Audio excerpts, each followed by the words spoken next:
अयोध्या में सीएम योगी बोले बेशर्मी से रेपिस्ट का समर्थन कर रही सपा। यह वही लोग हैं जो कहते थे लड़के हैं गलती हो जाती।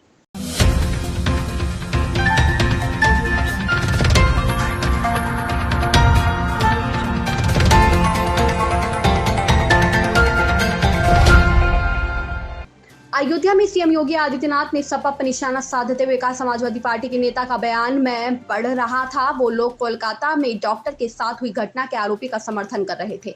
इन्हें शर्म करनी चाहिए। यह वही लोग हैं जो दुष्कर्मियों के लिए कहते थे लड़के हैं गलती हो जाती है। सीएम ने आगे कहा, इनसे कैसे उम्मीद की जा सकती है। यह वही लोग हैं जिन्होंने इसी अयोध्या में एक गरीब अति पिछड़ी जाति की बालिका के साथ रेप की घटना पर बड़ी बेशर्मी के साथ आरोपी को बचाने का प्रयास किया था। आप बताइए, ऐसे दुष्कर्मियों के साथ कार्रवाई होनी चाहिए या नहीं होनी चाहिए? बेटी तो बेटी है, क्या बेटी को सुरक्षा के साथ कड़ी कार्रवाई ना की जाए?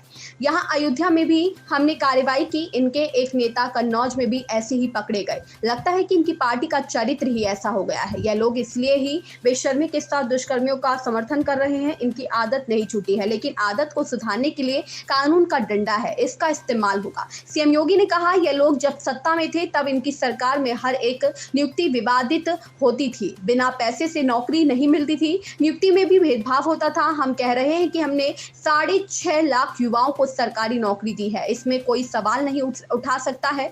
अगर किसी ने नौजवानों के साथ खिलवाड़ किया है तो वादा करता हूं कि उसकी पूरी प्रॉपर्टी जब्त कर कार्यवाही करेंगे। बेटियों की सुरक्षा के साथ किसी ने भी कुछ गलत किया तो उसकी कीमत उसे चुकानी पड़ेगी। सीएम योगी ने कहा, यह लोग अयोध्या को बदनाम करने की कोशिश कर रहे हैं। यह वही लोग हैं जिन्होंने राम भक्तों पर गोलियां चलवाई थी। यह लोग कोलकाता और अयोध्या में हुई घटनाओं का समर्थन कर रहे हैं।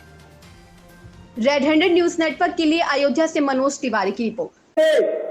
उस युवा को रोजगार मिले, उसको नौकरी मिले, उसका हम कौशल विकास कर सके, तकनीकी दृष्टि से सक्षम बना सके, इसके लिए सरकार के स्तर पर, डबल इंजन सरकार के स्तर पर निरंतर प्रयास हो रहे हैं।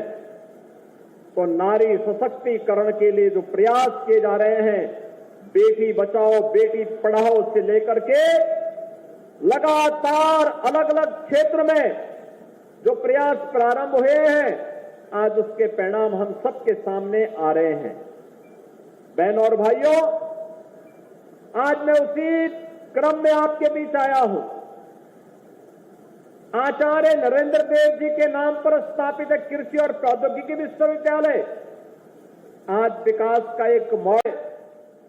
तो साथ साथ युवा की क्या भूमिका हो सकती है, युवा की क्या आकांक्षाएं हैं, इन आकांक्षाओं को उड़ान देने के लिए पंख चाहिए और उस पंख देने के लिए रोजगार और टैबलेट वितरण के इस कार्यक्रम के साथ जोड़ने के लिए मैं और मेरे मंत्रीगण, मेरे सहयोगी मंत्रीगण आज आपके बीच में यहां पर उपस्थित हुए हैं। बहनों और भाइयों, कल मैं अंबेडकर नगर जनपद में था। मुझे बहुत अच्छा लगा। बृहद पैमाने पर वहां पर भी नौजवानों में पार उत्साह था। आज तो इंद्र भगवान की कृपा हुई कि मौसम बड़ा शानदार है और आप इतने सुहावने मौसम में इस रोजगार मेले के साथ में यहां जो 1,62,00,000 से अधिक नौजवान इस निवेश के माध्यम से अब तक नौकरी और रोजगार प्राप्त किए हैं।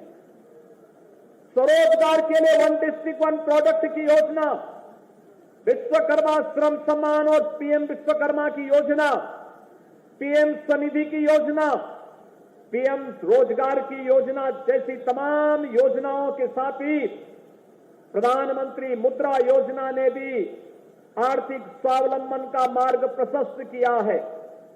और इन्हीं कार्यक्रमों की श्रृंखला में प्रदेश सरकार ने 6.5 लाख नौजवानों को सरकारी नौकरी देने में भी सफलता प्राप्त की है।